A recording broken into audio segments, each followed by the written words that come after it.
The blues is one of the greatest inventions of the 20th century.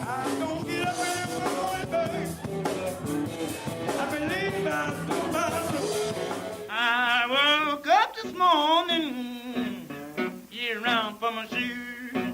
It's such simple music, it seems timeless. Well, I woke up this morning feeling round. But the blues does have a history, and it keeps changing. For the 1920s New York record industry, the blues was a parade of powerful women on stage, singing about sex, sadness, and feeling blue. I woke up this morning with an awful aching head. This is the story of how a folk art met up with new media and became the bedrock of American music. Woke up this morning, I looked round for my shoes. From the Deep South came the blues that gave birth to rock and roll. Walking blues. In the 1960s, white kids got the blues. I am the little red rooster, too lazy to crow for day. The blues ended the 20th century as the ultimate brand of authenticity.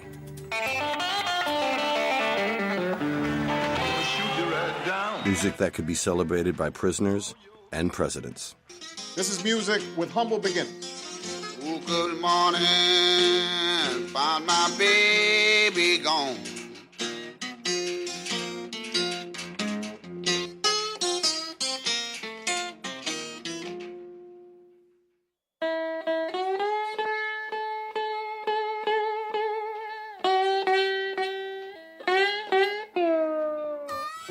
It's a bent note here. It's something that says, I've been somewhere and you've been there too, but we don't necessarily want to talk about it.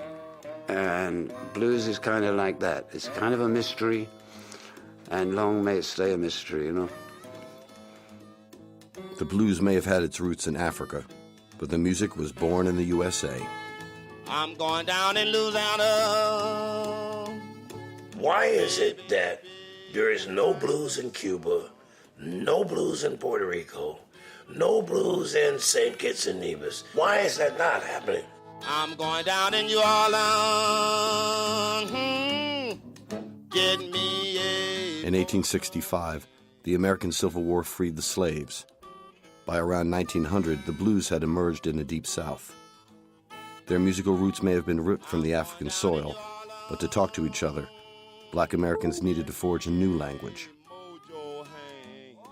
In the United States, the music was broken up. The people were broken up. They were not parts of the same tribe. So there was nothing to express it except the blues. Well, you know, I just found out my trouble just begun.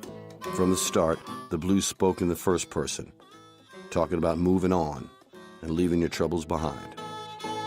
I'm going down in New Orleans. The blues comes actually as a release from the kind of strict localism, you call it, you know, being confined.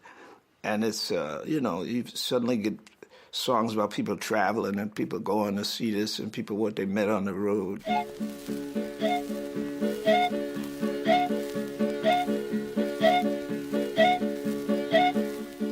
Coming through the territory in Kansas City, and Kansas City, St. Louis, and St. Louis, Chicago. I'm on my way, but it's doing well. Appropriately, a railroad station was the setting for a crucial early encounter with the blues. Here, a college-educated black man named W.C. Handy, the leader of a colored band, met a lean, loose-jointed Negro vagrant. We're in Tutwiler, Mississippi, and this place is famous in blues lore because sometime around 1903, this is the spot where recalled that he had first heard the blues.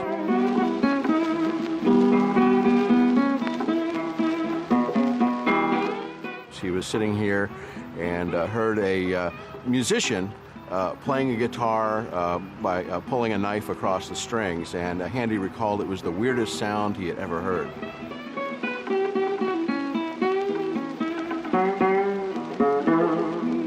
The blues was being improvised all over the South, for pleasure and profit.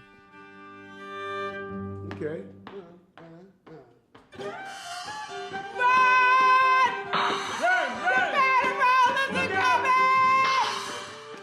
Later, Handy heard in Cleveland, Mississippi, not too far away from here, African-American string band playing the blues, and that was also a really pivotal moment because that's when he realized, he saw people throwing coins at their feet and realized that he could make money off of it. The sort of music Handy heard is played today by the Ebony Hillbillies.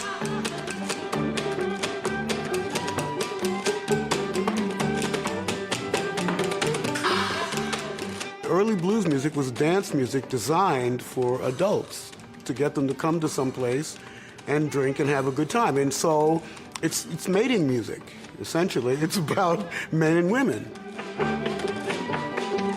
The driving instrumental part of the blues certainly comes from early fiddle music, slave fiddle players, banjo players. But the blues was purposely formed as a dance music so other musicians would make money, to come to dance halls.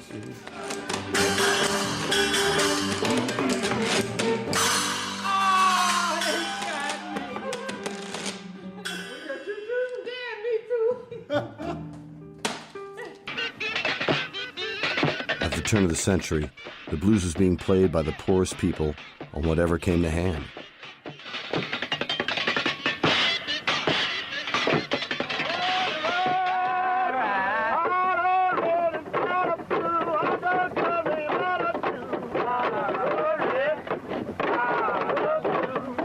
You see the old slavery pictures, guys working on a railroad track.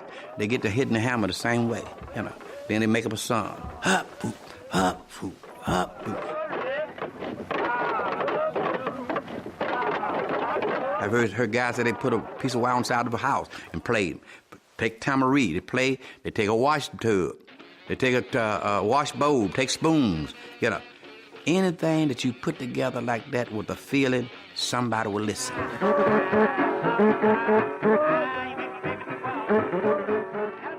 Handy translated the weird sounds that he heard into a publishing empire. In W.C. Handy Park in Memphis, a statue commemorates the writer, composer, and publisher who gave himself the title Father of the Blues. Around 1914, in the era before records and radio, Handy's Memphis Blues and St. Louis Blues became sheet music hits. What's really significant about Handy hearing this music is that within a decade, he was writing these and making good money off of this music. So we often talk about blues as a folk music, but almost from its inception, it was also commercialized.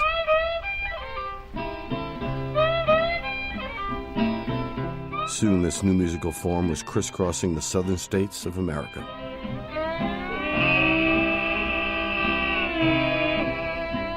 Today, we think of minstrel shows as crude caricatures of black music.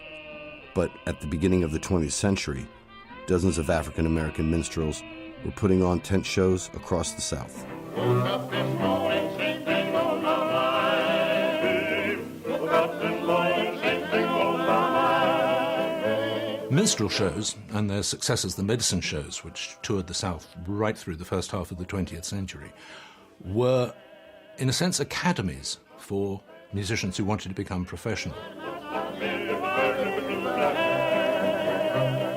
The tent shows traveled through the countryside, where audiences heard versions of the latest tunes from the big city.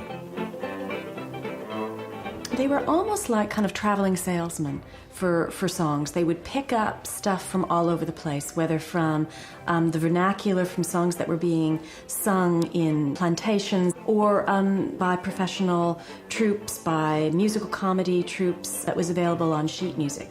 And they mixed it all together.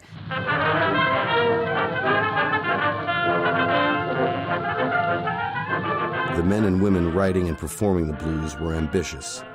They used the latest media to bring their music to the public. It was New York, the capital of the new recording industry, that made the blues a driving force in popular music.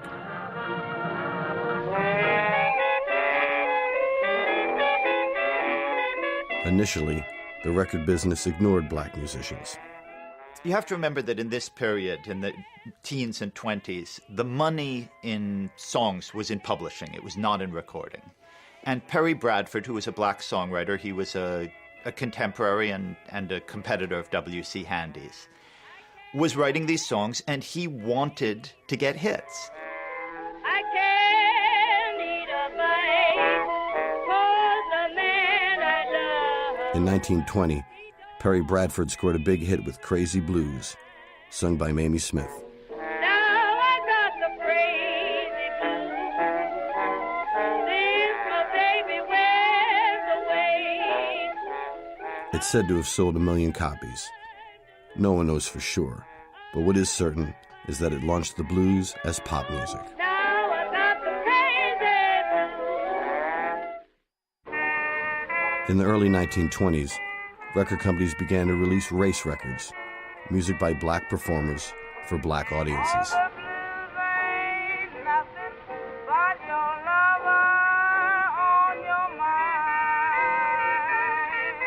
The first successful blues singers were women. The threat to whites was not black women, it was black men. So the black men on the stage were forced to black up. Black women were not. They could perform with their own skin. But a black man had to be a clown. He had to put on funny clothes and do funny dances.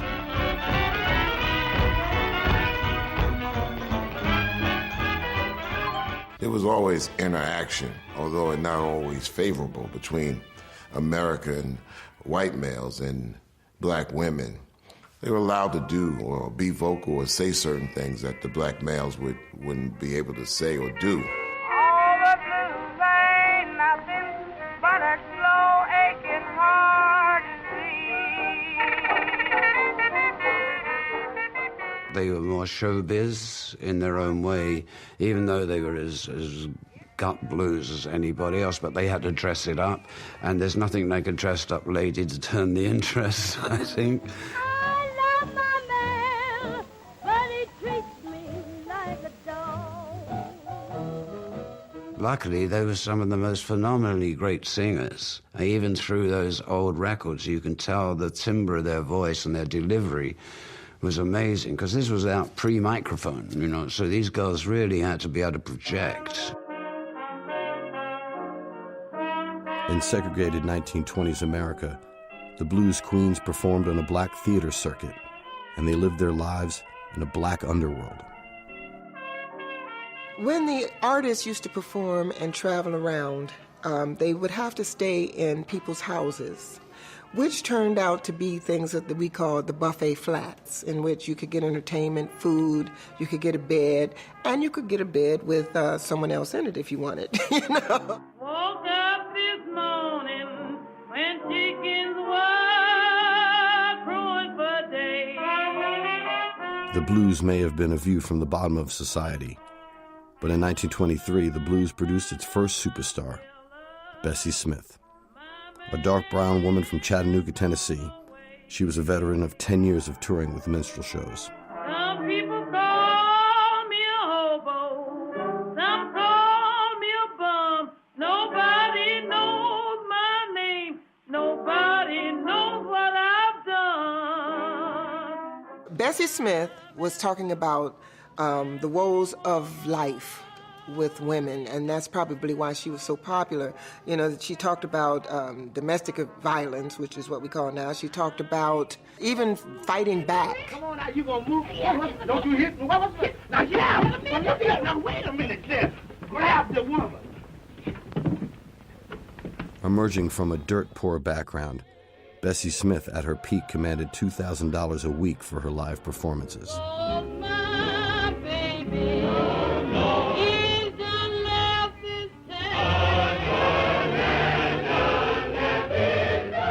Bessie Smith lives the blues, and especially those sexual songs, because she had a reputation, and she lived up to it. One of my favorites is Sugar in My Bowl, you know. I need a little sugar in my bowl. I need a little hot dog on my roll.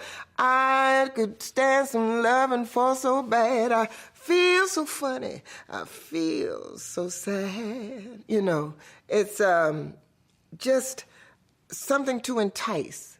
You know, you're going to listen to things that entice you. You're going to eat food that entices you. You know, why not have a little spiciness in the music?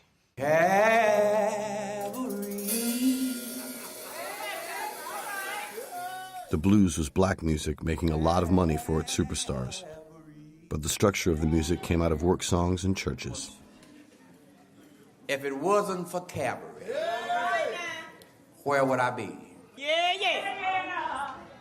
The call and response between the preacher and the congregation came ultimately from Africa. In tribal music, one singer sang a line and the other sang it back. On a hill called Calvary.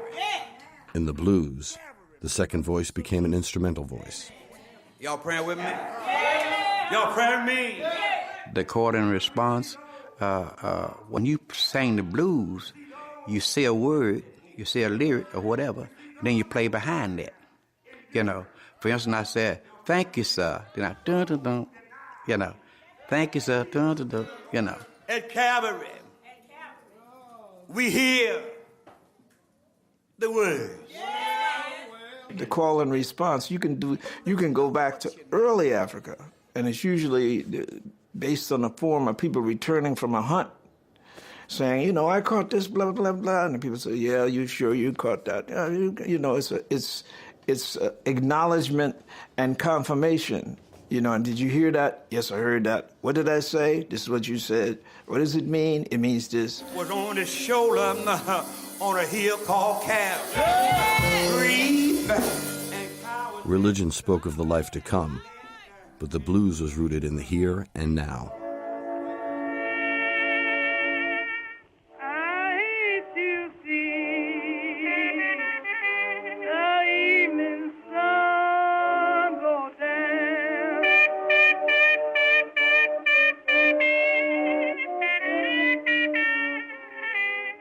The music evolved into the 12-bar blues, turning sadness into stoicism and misfortune into humor. The blues is definitely more than just a sadness, because basically a blues, especially if you deal with a 12-bar, it's set up like a joke. You know, you repeat the line twice, and then you got the punchline at the end. I got a man that treats me like a rat. I got a man that treats me like a rat. He gets me so worried I don't know where I'm at. It's a happy music. It truly is. It just that some of the subject matter of the blues sometimes had that sad feeling, but truly, it is not a sad music. Well, the blues come to Texas, loping like a mule. Well, the blues come to Texas, loping like a mule. In 1926, Race Records got into a new market and a new type of Southern solo artist, Blind Lemon Jefferson, a street singer from Texas. His high, lonesome voice and solitary guitar sounded like another world from the vaudeville women who had dominated blues recordings. It was a different kind of blues. It's one-on-one. A person is just kind of hollering at the moon. You know, there's no ulterior motive for a cat to do what he does because he's expressing his or her soul to the universe.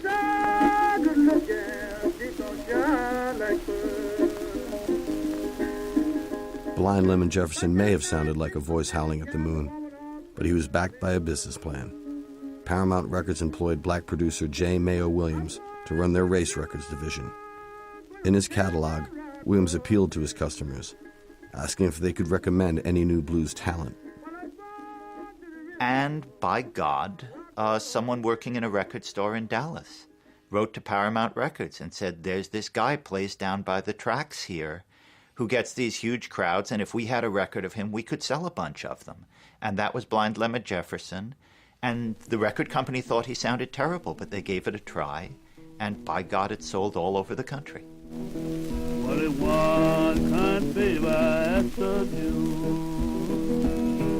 What if one can't be by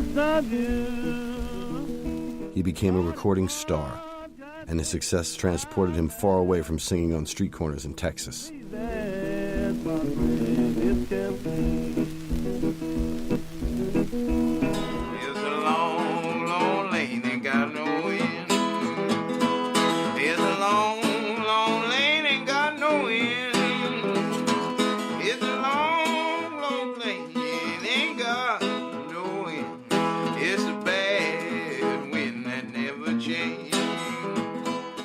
All right for himself. To say he owned his own car, he had his own chauffeur to drive him around. He was a doozy.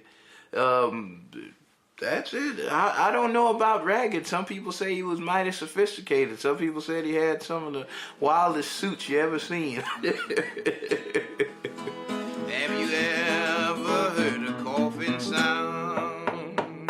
Have you ever heard a coughing sound? The success of Blind Lemon Jefferson gave birth to a new style of the blues. As if the vagrant with the guitar heard by W.C. Handy at the railroad station had come back to life. But this time, he was selling a lot of records.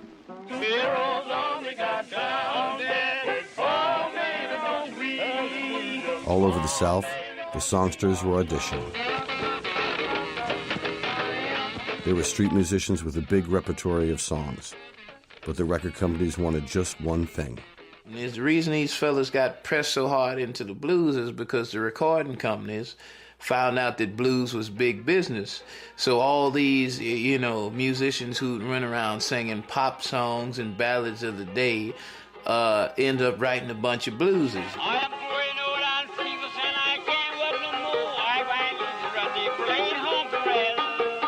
The record company would simply go to the songsters. And they would go to the South, go to Atlanta. They would just say, everybody come who wants to sing for us. They'd get a hotel. Everyone would stay 4 or 5 people to a room. They would go and hear the songs. They would pick the blues and nothing else.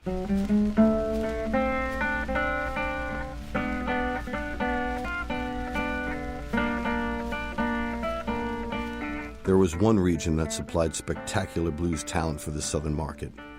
The Mississippi Delta was a flat area formed by the Mississippi and Yazoo rivers.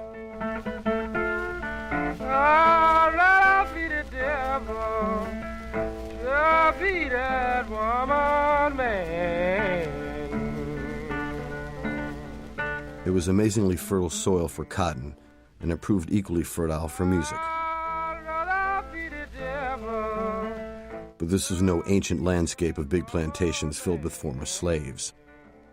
There was virtually nobody in the Mississippi Delta until quite late because it was flooded. They had to build the levees on the Mississippi River. You needed the Army Corps of Engineers in order to get the modern deltas. And what that meant was that the population that was there at the beginning of the 20th century when blues was happening was very, very young. In the Delta, everybody was ready to get into the new style, which was blues. And so it becomes this huge blues center, not because it's ancient, but for exactly the opposite reason. I went away to Walana. I went away to Walana. Will Dockery's farm was hacked out of the wilderness in the 1890s to become one of the biggest plantations in the Delta. When Mr. Will first got here, there were bears and panthers, and the whole place was covered in woods. And so he set about to clear it, and he needed help. And so that's how he got so many people to come here, is he realized that these thousands of acres that he wanted to clear needed lots of helpers.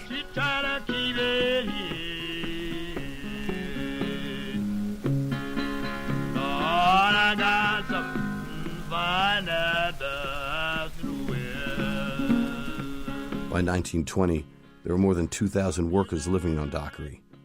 It was like a small town, a town which needed entertaining on a Saturday night. But once you have this commissary situation and people standing out here in front of it being paid on Saturday afternoon, it was the perfect place for these blues singers to come.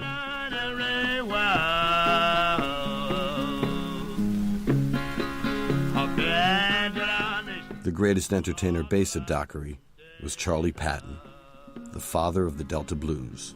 Patton sang at the top of his voice. He liked to clown, throw the guitar behind his head. He liked to talk to people in the audience. But he was a performer. He was an entertainer. She trying to keep it here. My rider got something. She trying to keep it here. But I got something to find and do something with it. He had a lot of the extremes, you know. He had a lot of hard lives, and you know, he had a lot of women. He played you know, every blues man gets a little, but he had a lot. But I got something to find and something with it. He had him a rough wife, and you know, they lived a rough life, and you know, that's what killed him in his 40s. But you know, it's and that's what almost got him killed a few times before that, I'd wager.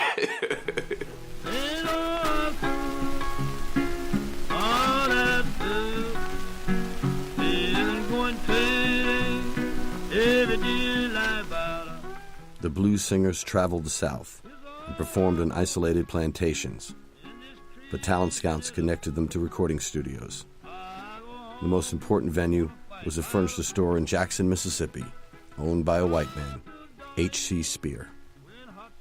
Well, really, he's the godfather of Delta blues. He is the Delta blues and Mississippi blues what Sam Phillips was to rock and roll with the Sun label in the 1950s. You kill a man, yes, I will. Just about Gail Dean Wardlow tracked down H.C. Spear and interviewed him before his death. This is H.C. Spear, Jackson, Mississippi. By 1926, I became a talent scout throughout all the southern states. Well, he would walk up, in other words, on the streets and listen to a musician play. He was looking for 4 original songs. Reason many bluesmen never got recorded is they didn't have enough original material. Crying can't hit mountain. Crying so low to learn me. Spear told tales of drunken blues singers and bootleg liquor that fueled Saturday night parties. People came to drink, and they came to dance, and they were drinking moonshine. And, you know, some of this moonshine was made through lead radiators, so, I mean, it had a high lead content. But there was always booze to be found at a party. Daddy, don't cry, baby, never die. H.C. Spear said, the bluesman, he said, he don't fit. He said, you got to have a drink before he can make a record, and he smells a little bit. But he says, they're great guitar players. He said the Delta blues was kind of like the meat barrel. It smells a little bit. And someone like Bessie Smith, the city singers, they had dialed it up and put perfume on their blues.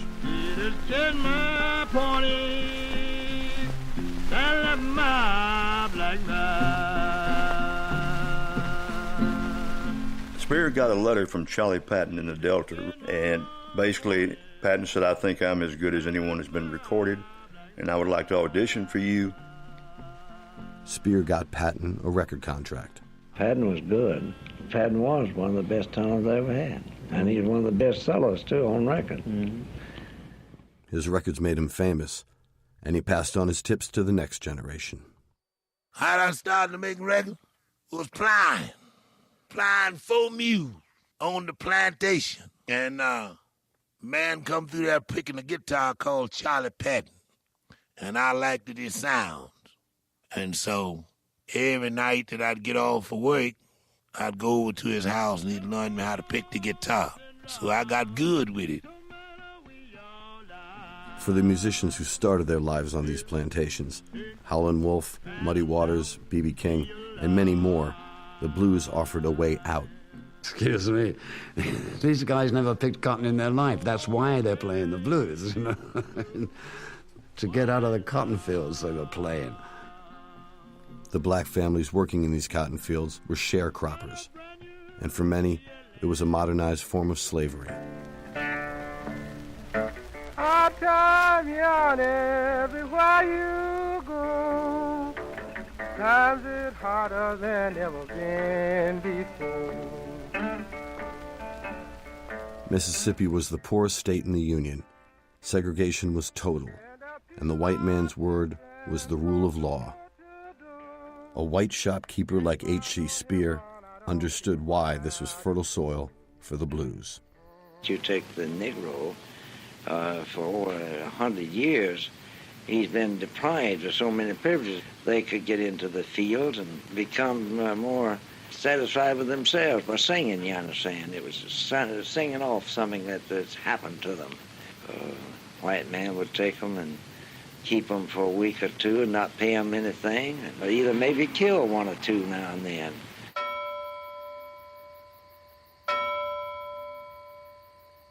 It isn't what we hear, it's what we don't hear. What we don't hear in the blues is the real reason for the blues, the segregation and the discrimination. The control was total. Sing this song and I ain't gonna sing no more. Well, to me, the blues is the expression where people couldn't express themselves. Those riffs and those songs came off of the expression of not being able to say to their slave master vocally that I don't like this. Lord, there's 61 highway, it's a long road I know. What is the cause of we being on the highway 61? 129 women and children here, starving. Some of them are starving and suffering, but we who have the bite are dividing with them. She arrived from New York City. Thousands of black people began to vote with their feet, leaving poverty in the South for jobs in the North. The numbers were boosted by the Wall Street crash in 1929 and the Depression that followed. It signaled hard times for the music industry. Sales of records slumped and the blues recording sessions dried up. Lordy, some folks sat down, Greyhound buses don't run. Delta bluesmen like Son House and Skip James made records that were commercial flops. I'm so tired of weeping, so tired of mourning, I'm so tired of groaning. Their music would lie buried like a time capsule.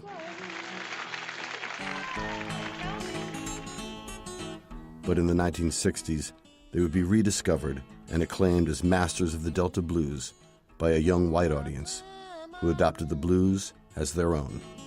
That don't settle my drunken spree, I'll never get drunk again. The path that led these young white people to the blues began with a new kind of record scout driving south, the folklorist.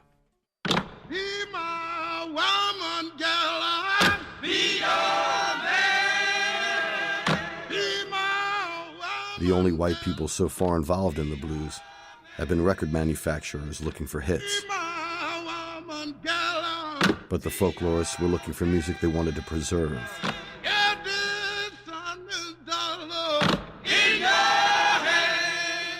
John Lomax had grown up in Texas and had a long-standing love of folk music. But his wife and his sister too. In 1933, he and his son Alan received a grant from the Library of Congress to motor through the South, visiting big penitentiaries to make recordings. My son and I conceived the idea this summer that the best way to get real Negro singing, Negro idiom, was to find the Negro who had the least contact with the whites. People have written that my grandfather, for example, was obsessed with the prisons and that he wanted to capture something isolated, but he wanted to find the oldest material, which is a very important thing to do. It's like archaeology. It was very scientific.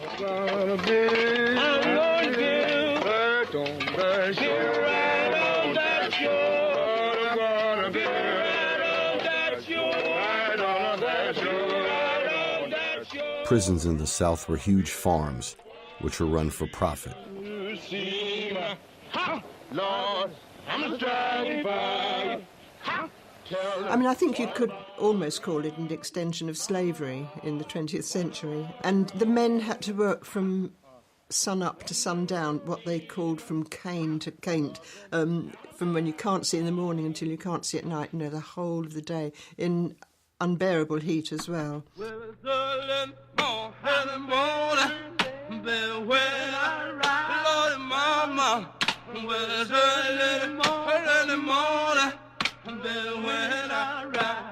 The music sung by black prisoners inspired an extraordinary passion in the young Alan Lomax. He would spend the rest of his life recording music created by people at the bottom of society. I had heard all the symphonies there were and all the chamber music and the best jazz, and I said, this is the greatest music. There were 50 black men who were working under the whip and the gun, and they had the soul to make the most wonderful song I'd ever heard. The most spectacular discovery the Lomaxes made in jail was a 45-year-old prisoner, Huddie Ledbetter, known as Leadbelly.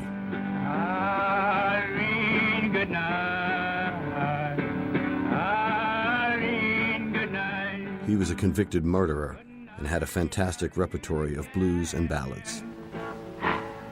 Take this hammer, if he asks you, would I let me? He had a big penetrating voice. He was a dynamic presence, almost frightening to some people. He was, in one sense, a great performer, and you knew it the second you saw him, but another way, you thought, this guy is beyond performance. My girl, don't lie to me. Tell me, where did you sleep last night? Come on. When Leadbelly got out of jail and met the media, it became clear how much American journalists enjoyed writing about bad black men. Life magazine published a profile, "Bad Nigger Makes Good Minstrel." He was called a murderous minstrel, a sweet singer of the swamplands, here to do a few tunes between homicides. I'm going where the cold wind blows. Where's that, baby? This narrative had been shaped by reporters and the like who wanted to see, number one, a murderer who was out walking around, and a murderer who sang songs that people enjoyed, which was, it's priceless. My girl, don't you lie to me. Tell me In February 1935, John Lomax took Leadbelly to a mansion in Connecticut, where a newsreel crew staged and filmed a reconstruction of Leadbelly's journey from singing convict to grateful performer. Leadbetter, what are you doing here? Boss, I come here to be your man. I come here to work for you the rest of my life. It is scripted in kind of cringing detail to show Leadbelly as a servile, compliant plantation Negro who John Lomax kind of shepherds out of confinement. Thank you, sir, boss. Thank you, sir, boss. I'll drive you all over the United States. I'll tie your shoestrings for you. And you never have to tie your shoestrings as long as I work for you. Later, John Lomax was embarrassed by this newsreel, while Leadbelly was angry because he didn't get paid.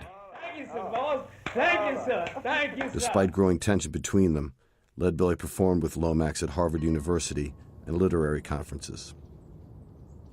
He got a new audience, and that was unexpected, and that was educated middle-class whites who were very liberal.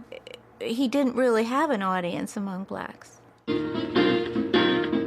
Leadbelly was never a success with black audiences, and white society saw him as wild-eyed and dangerous, an embodiment of his race. However, Leadbelly did find support in left-wing circles. We do not preach the sure hope of socialism in the life of these young comrades of ours. We preach that, yes. But as the blues entered white liberal society, the music could now be heard in the context of civil rights. The blues were getting political. I wants all the colored people to listen to me. Don't ever try to get no home in Washington, D.C., cause it's a bourgeois town. Woo, it's the bourgeois town. I got the bourgeois blues and I choke on the pleasant you. The only support for blacks in the South in the 30s was the Communist Party. So there was a great symbiosis between the communists and this black. And in 1936, a meeting of the American Communist Party, they did officially recognize the blues as the voice of the proletarian black.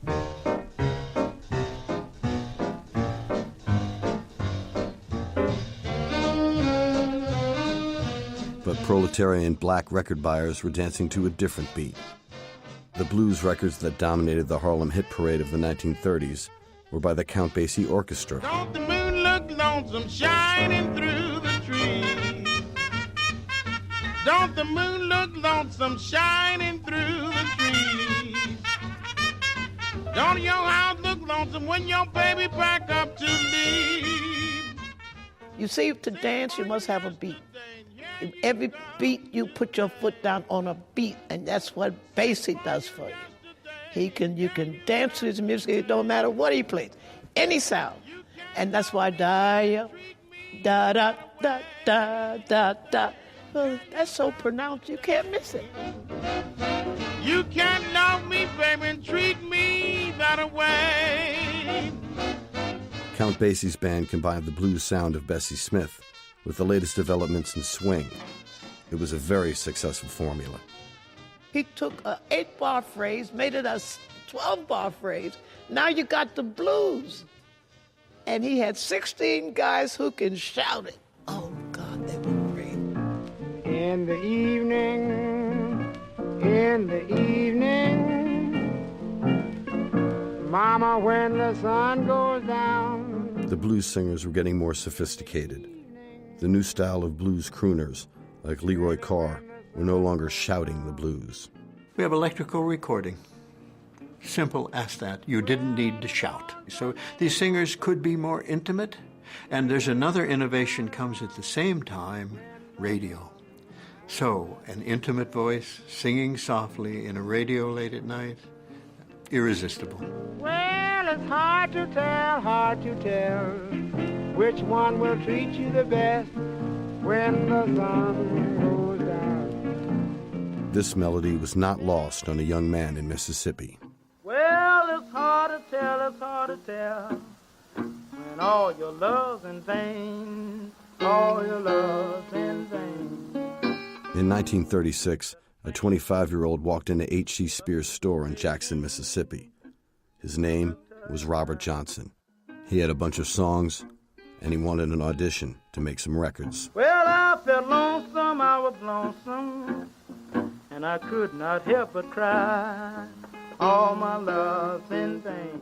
Robert Johnson really used his ears, and he listened to everything that was going on around him, and he took in everything that was going on. All the popular musicians around him, he took their styles and he took them off of other instruments and arranged them for his instruments. He's the first person we have from the blues world who had heard all the blues records.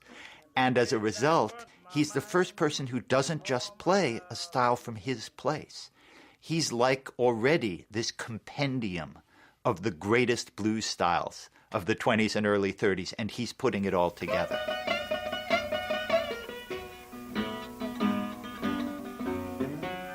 I woke up this morning, around for my shoes.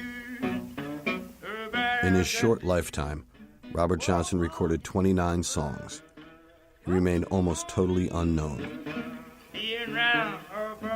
But beginning in the 1960s, Johnson's songs would see him acclaimed as King of the Delta Blues Singers. I think he brought the idea of writing them yourself and playing them yourself to a new peak, where it became important that you were actually singing your own songs.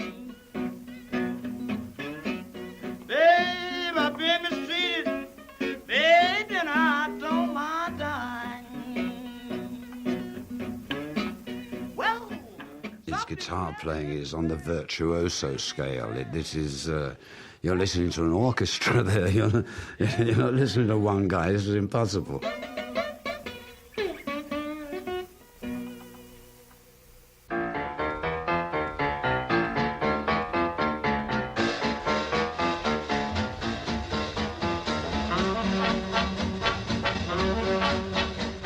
In New York City, Robert Johnson had one very important fan.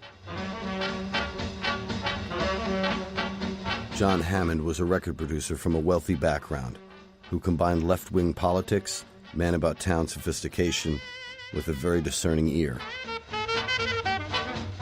He discovered and encouraged Count Basie, Billie Holiday, and Bob Dylan.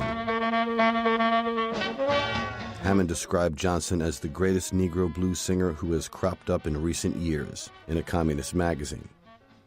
He asked the magazine to sponsor a concert he was planning, which would showcase the rich heritage of black music. I'm sure John had never bothered to join anything, but he didn't mind contributing to the Communist Party if they would help make it possible to have this concert. Hammond sent scouts down south to locate Robert Johnson, but they returned with the news that Johnson had died in mysterious circumstances.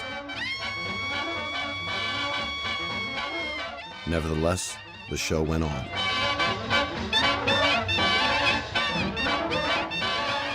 In December of 1938, John Hammond put on a concert here at Carnegie Hall, the most prestigious classical music venue in New York. He called it From Spirituals to Swing. And the idea was that he was taking swing music, which everyone knew as a pop music, and trying to show its depth, put it in context of spirituals, of blues, of African music, and suggest that this was serious art, that this was something people should take with the same seriousness as European classical music.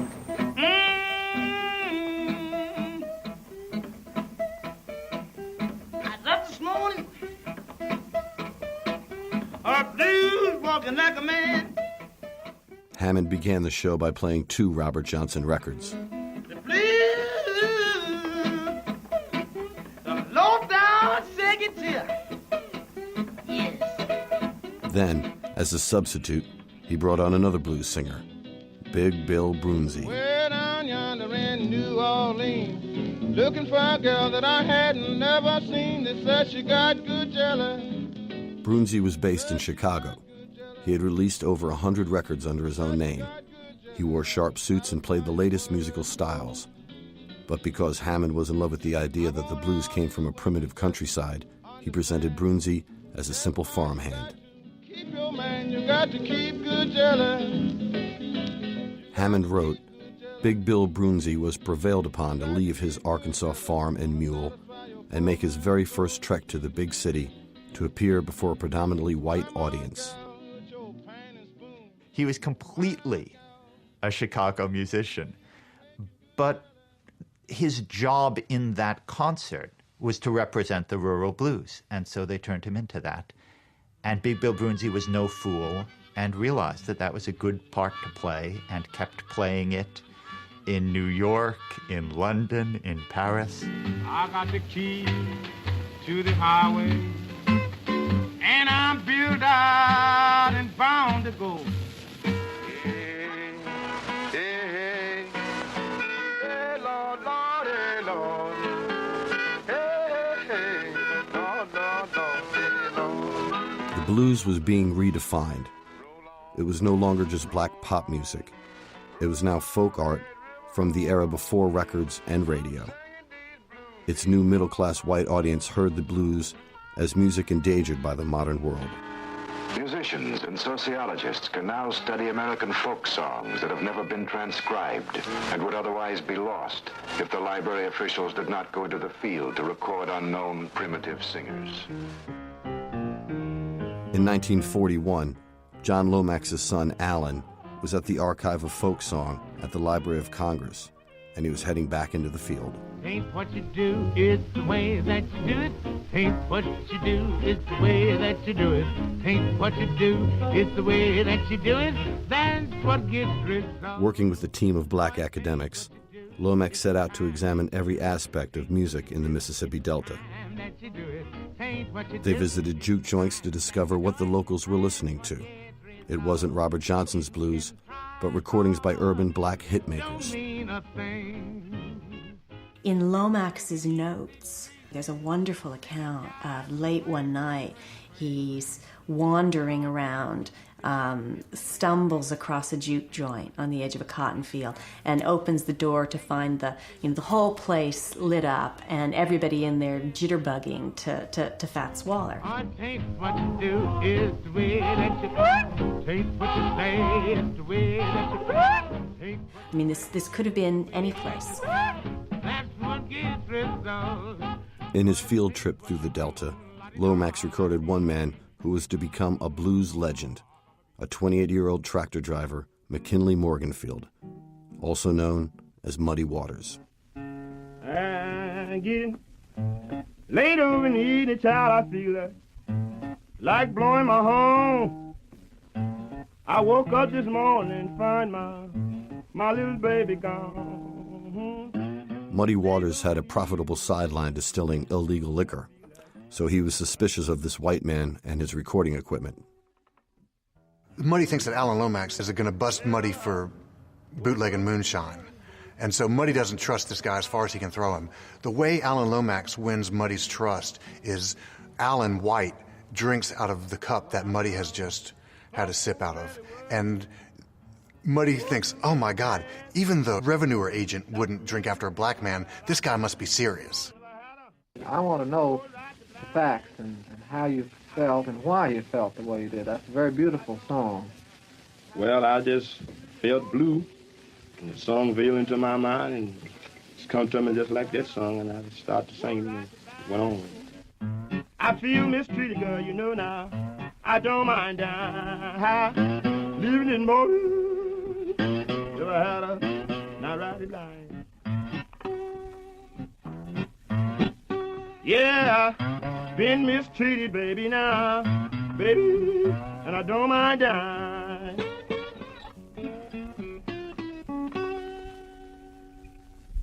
Alan Lomax would return to the blues all his life, but he had an uneasy relationship with its commercial popularity.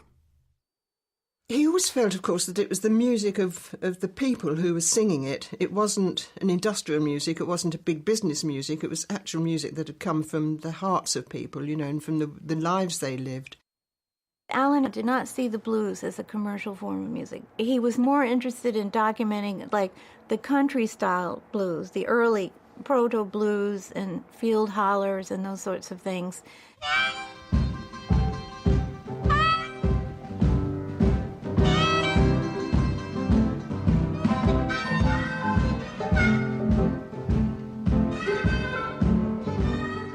At the same time that Alan Lomax was recording Muddy Waters, new media were reaching the Delta.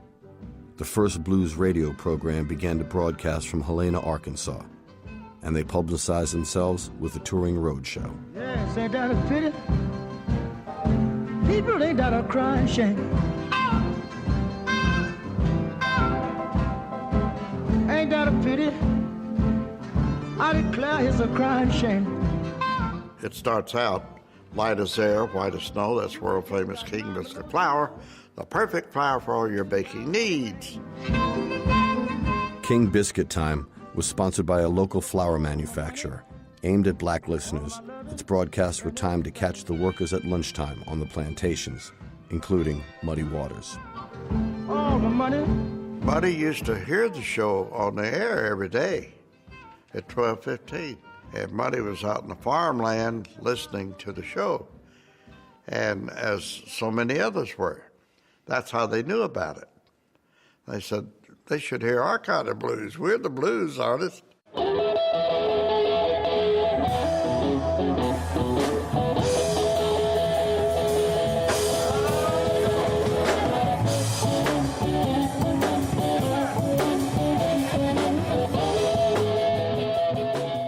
Muddy Waters was beginning to get gigs at the juke joints in the Delta.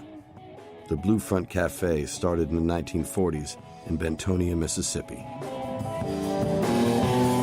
I'm gonna get up in the morning. I believe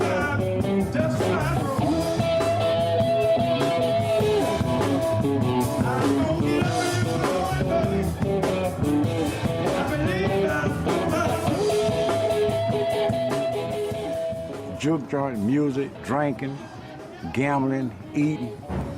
I mean, you name it. You'd have people come by not expecting a salary, but they would have a harmonica in their pocket, or a guitar strapped across their back, and they would play solo, sell a cap or a bucket down in front of them. They would play, and someone would contribute nickels, dime, pennies, or whatever, and they played for that.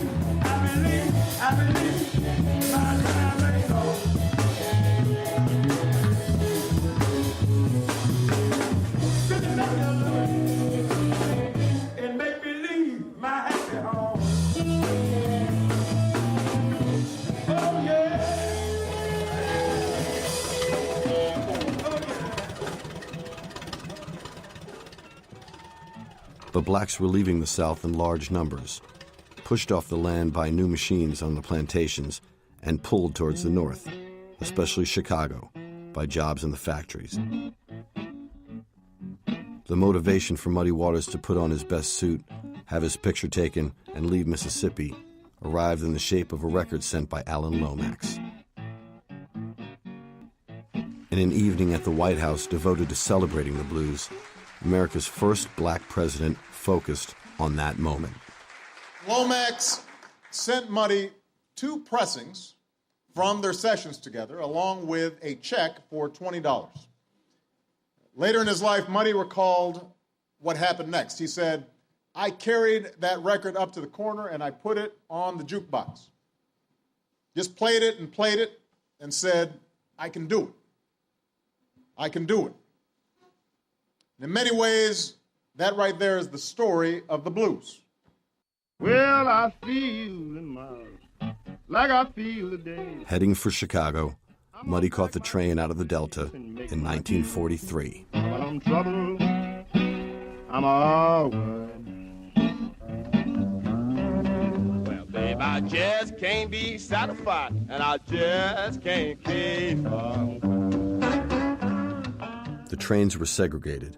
Black Americans rode in carriages at the back, and the journey itself was an education. They had a colored car, the regular car. One thing I always remember about the colored car, they left the windows open. So you go through the tunnels, you get all that stuff in your face. Well, baby, I can't never. In terms of learning about the real history of this country, you know, nothing is sharper than that teaching there, you know. Well, I know my little baby, she gonna jump and shout. That old train delayed, man, Lord, and I come walk. In Chicago, Muddy plugged his guitar into electricity. The music made by Muddy and other musicians from the South didn't just change Chicago, it changed the world.